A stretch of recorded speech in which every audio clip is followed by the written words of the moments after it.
you, Dr. Griffin. I want to just first start my comments by thanking Dr. Griffin really for bringing Comptroller Munger here, really for the discussion, informative. I think that sheet is very interesting that she put forward, and she did a wonderful job of diving into the issues and explaining those. So great understanding for us.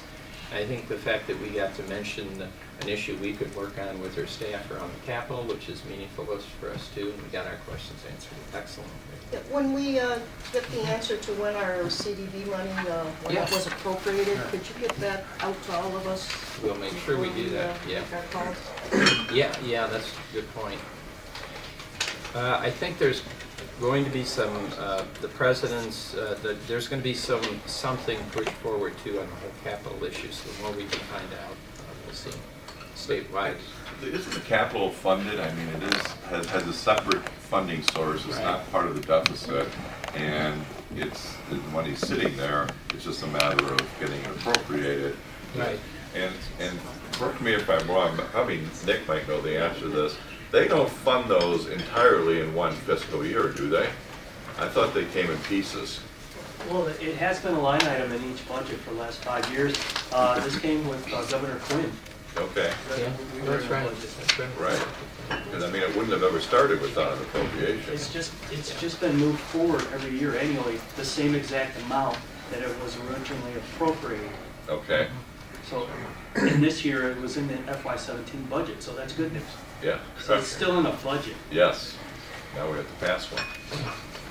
Okay. Well, you not I guess set budget issues, but I will say one more thing about it is that I think the board's aware, and I just want to say that we've completed a report for the Higher Learning Commission and sent that in because you've probably seen in the news that they sent out notices to all the public universities and community colleges to ask them if they were fiscally stable. So we put in a report to show what we're going to do for this year and talk about our finances. So we'll see how that what answer comes back to us on that. But it's certainly a new report for us.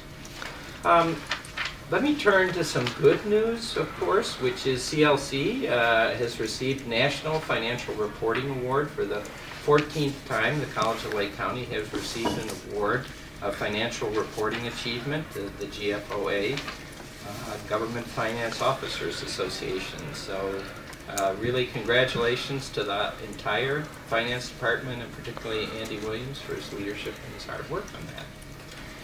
Thank you. Yeah. Congratulations.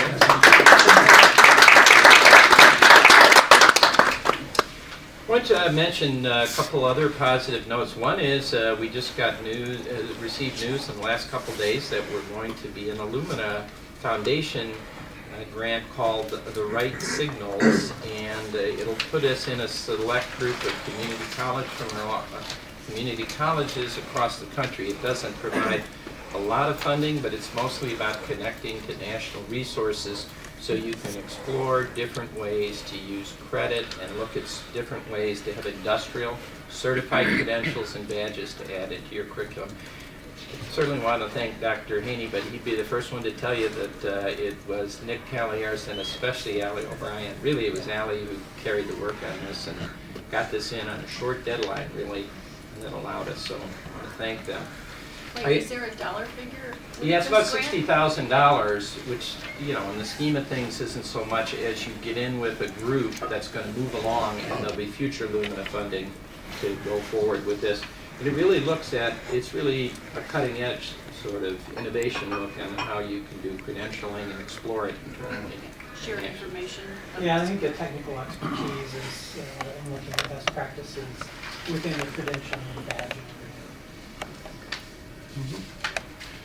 And then we were going to have, I should say, one other really nice note I need is to say we did host the U.S. Minority Contractors Association meeting here at the campus. I had a chance to go down myself and meet Larry Bullock, the CEO. We had a number of local community leaders there who attended. There was about 60 people in all. I thank Michelle Reynolds, I think, for helping set all that up and make it happen, which was great. And again, it helps us with our whole DBE work and the goals that we're setting, all of that, so that was good. I'll mention coming up, so we were going to give a tour. We had planned to give a tour of the cafe renovations today, but it's kind of dusty in there, not at the right phase, so we want to do that in April, where we think you'll actually enjoy it more, and there'll be more to show you. But everything is moving on schedule with those renovations, so we think April will be a good time. However, we are in March going to have a ribbon cutting ceremony for the chemistry lab on the South Lake campus. So we'll probably do that again around 5 o'clock before the meeting at 6 o'clock. We'll get you the details, so you just might think about that on your calendar. And then finally, for my report, before I turn this over to the staff reports, I just want to thank Dr. Haney, who's been great to work with, and I'm still working with him for a couple, I think we're going to get at least a couple more years out of work out of him. But you noticed he was in the retirement notices tonight. You don't have to approve it if you don't want to. But I'm not going to be responsible for his pension. Yeah, that's right. Well, assuming he gets one. But just want to thank him. Apologize to the board that some of you found out, I guess, in the actual thing. But Rich and I thought he was going to call, and then he thought I was. Yeah, but my apologies. yeah, but that's fine. You know, I will. Rich has just been great to work with, and still will be for the next years. And he's promised me he's going to double what he's gotten done. Yeah. So he's in there. Thanks, Rich.